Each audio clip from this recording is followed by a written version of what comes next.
Tuhan bukan memberkati tempat, sehingga ada orang yang mungkin berpikir, seandainya saya di Korea mungkin hidup saya lebih nyaman. Ada yang berpikir, seandainya saya bisa ke Amerika mungkin hidup saya bisa berubah, masa depan saya ada. Seandainya saya di Australia, di Singapura, di mana-mana tempat yang saudara pikir bisa menjamin masa depan, saya akan lebih punya masa depan yang hebat. Ingat, Alkitab katakan bahwa Allah memberkati, Allah menyertai Yusuf, maka Tuhan membuat dia berhasil apapun yang dia kerjakan. Yusuf ada di sini itu memang bukan karena keinginannya dia dibuang. Bahkan sebelumnya dia hendak dibunuh oleh saudara-saudaranya yang cemburu atau iri. Pencemooh akan banyak. Kita mulai melihat ada banyak orang yang mencemooh dan menyerang. Orang-orang yang dipakai Tuhan diserang. Gereja-gereja yang memulai, yang memperlengkapi dan mengutus banyak orang berusaha dihancurkan. Kita lihat pada waktu Yesus melayani, kita ingat. Yang menyerang siapa? Dia siapa? Orang-orang yang juga menyebut dirinya pelayan. Orang Farisi, ahli Taurat, para imam juga yang menyerang.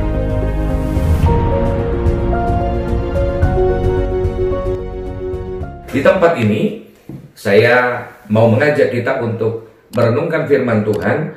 Tema yang saya akan sampaikan yaitu berkat Yusuf. Berkat milik Tuhan. Berkat disediakan Tuhan untuk siapapun. Berkat artinya ada penyertaan Tuhan dalam setiap apapun kita lakukan, sebagai apapun.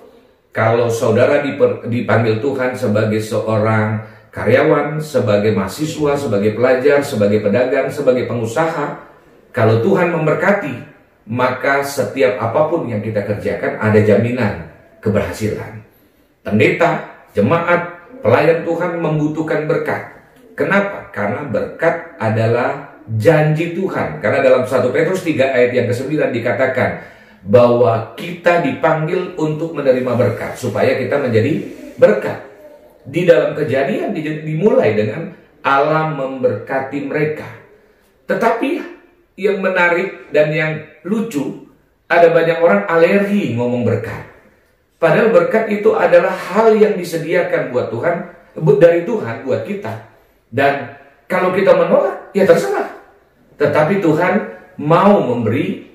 Kalau saudara tidak butuh, ya nggak apa-apa juga. Tetapi sebagai hamba Tuhan, saya ingin kita mengerti tentang berkat, lalu menerima berkat untuk kita boleh menikmati kehidupan ini dan menjadi berkat. Nah, saya ajak kita untuk membaca Alkitab dari Kejadian 39 ayat 1 sampai yang ke-6. Adapun Yusuf telah dibawa ke Mesir, dan Potifar seorang Mesir, pegawai istana Firaun, kepala pengawal raja, membeli dia dari tangan orang Ismail yang telah membawa dia ke situ. Tetapi Tuhan menyertai Yusuf, sehingga ia menjadi seorang yang selalu berhasil dalam pekerjaannya. Maka tinggallah ia di rumah tuannya, orang Mesir itu. Setelah dilihat oleh tuannya bahwa Yusuf disertai Tuhan, dan bahwa Tuhan membuat berhasil segala sesuatu yang dikerjakannya, maka Yusuf mendapat kasih tuannya dan ia boleh melayani dia. Kepada Yusuf diberikannya kuasa atas rumahnya, dan segala miliknya diserahkannya pada kekuasaan Yusuf. Sejak ia memberikan kuasa dalam rumahnya dan atas segala miliknya kepada Yusuf, Tuhan memberkati rumah orang Mesir itu karena Yusuf. Sehingga berkat Tuhan ada atas segala miliknya, baik yang di rumah maupun yang di ladang. Segala miliknya diserahkannya kepada kekuasaan Yusuf, dan dengan bantuan Yusuf dia tidak usah lagi mengatur apa-apapun selain dari makanannya sendiri. Adapun Yusuf itu manis sikapnya dan elok parasnya.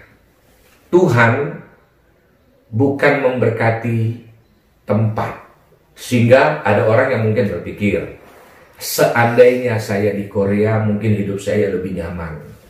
Ada yang berpikir, seandainya saya bisa ke Amerika mungkin hidup saya bisa berubah, masa depan saya ada.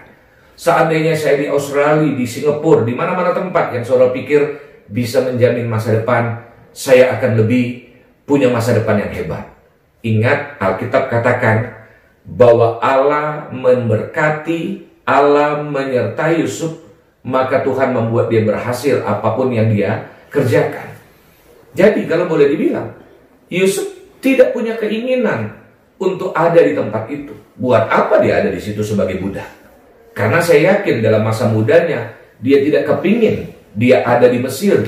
Lebih baik dia berkumpul bersama ayah dan ibunya dan keluarganya untuk melakukan hal sesuatu, untuk melakukan banyak hal dan meraih masa depan. Tetapi Yusuf ada di sini itu memang bukan karena keinginannya, dia dibuang. Bahkan sebelumnya dia hendak dibunuh oleh saudara-saudaranya yang cemburu atau iri kepada dia. Karena apa? Tuhan kasih sesuatu yang sifatnya visi. Tuhan juga memberkati dalam banyak hal. Tetapi akhirnya orang lain cemburu. Cemburu bisa terjadi atas kita kalau kita mengalami berkat. Kalau kita disertai Tuhan, tidak semua orang senang.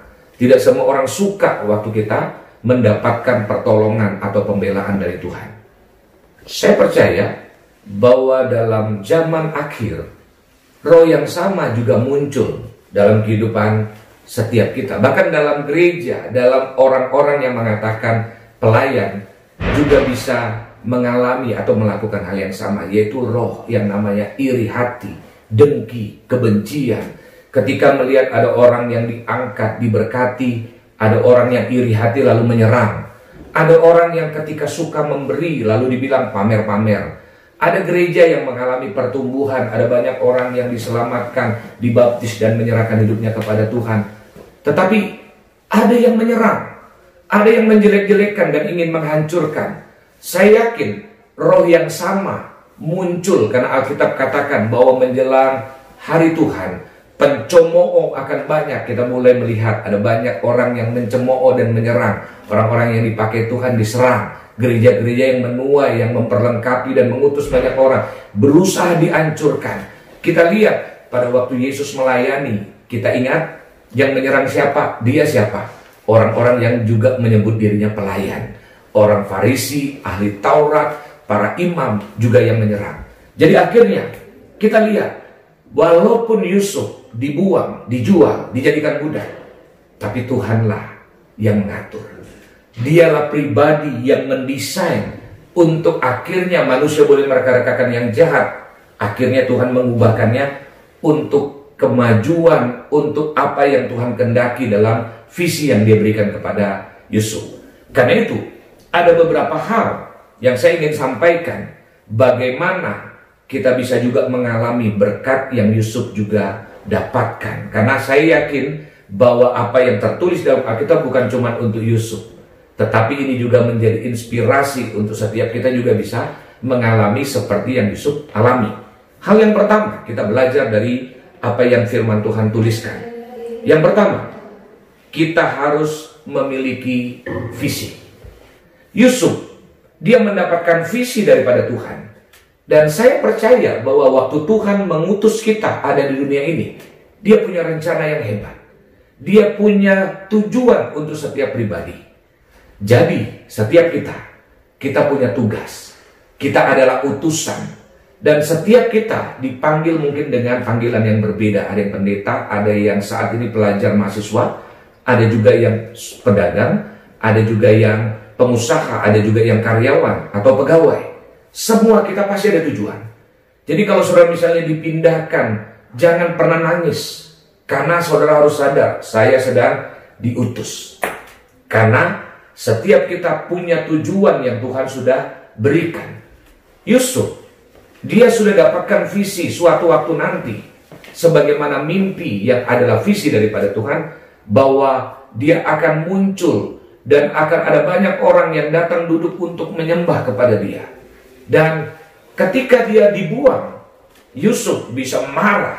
Dia lakukan yang terbaik, tiba-tiba dia dipenjara. Yusuf bisa kecewa. Intinya, kalau lihat dari apa yang terjadi, rasanya Yusuf tidak punya masa depan. Tetapi lihat dari perkataan-perkataan Yusuf. Kenapa saya berkata dia punya visi?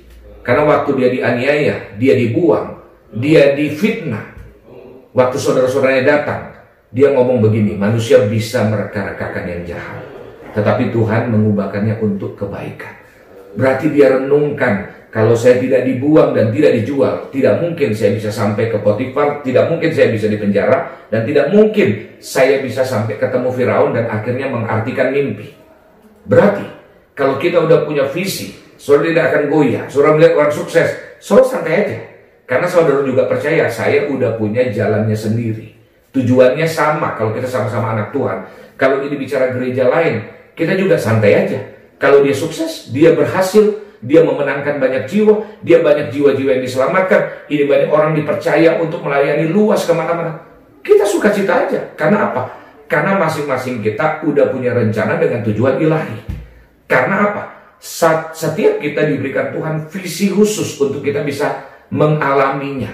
Karena itu berdoa khusus supaya kita dapat mengerti apa tujuan Tuhan untuk setiap kita di dunia ini. Nah, hal yang kedua, kita lihat Yusuf dalam Kejadian 45 ayat yang pertama sampai ayat yang ke-8. Yusuf, saya katakan, memiliki pikiran Tuhan.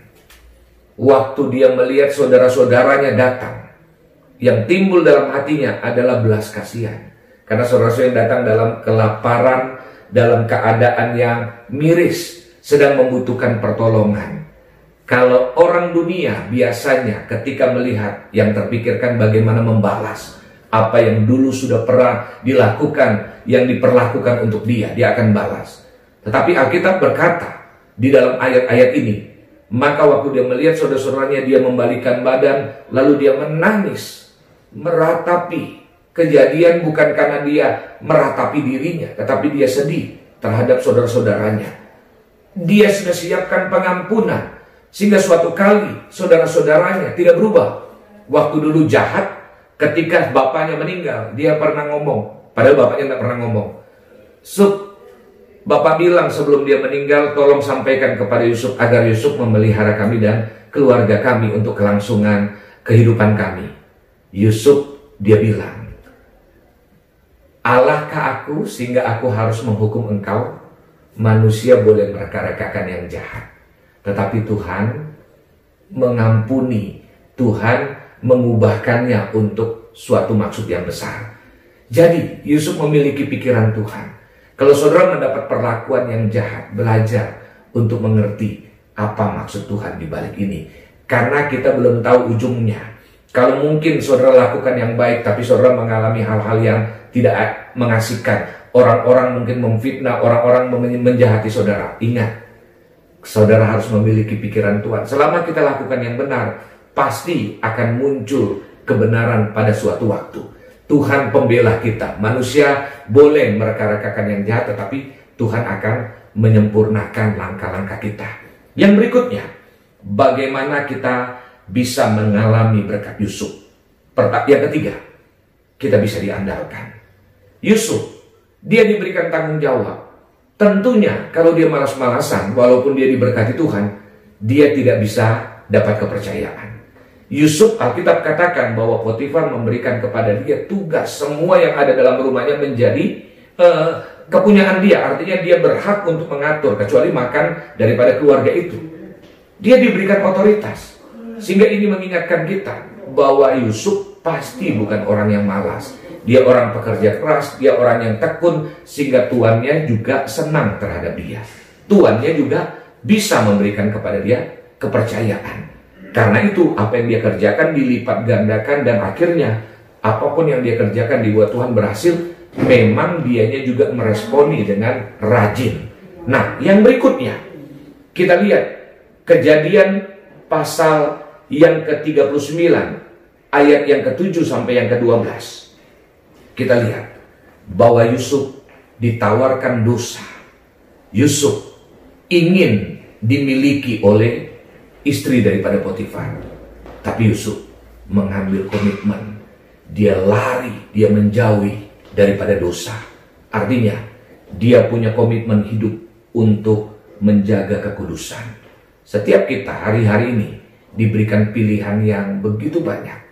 Di mata kita, di hadapan kita, ada banyak yang mungkin saudara mendapatkan kesempatan. Semakin saudara diangkat, saudara juga mendapatkan banyak kesempatan atau pilihan-pilihan untuk saudara melakukan dosa. Bahkan kadang-kadang ada orang untuk bisa diangkat, ada yang menawarkan dosa. Ingat, Tuhan yang sama yang menolong, yang menyertai Yusuf. Tuhan yang sama juga yang bisa mengangkat kita. Asalkan yang pertama tadi, kita memiliki visi. Yang kedua tadi, kita memiliki pikiran Tuhan. Yang ketiga, kita bisa diandalkan. Kita rajin melakukan hal-hal apapun yang dipercayakan dengan rajin, dengan semangat, dengan tekun. Tidak mudah menyerah.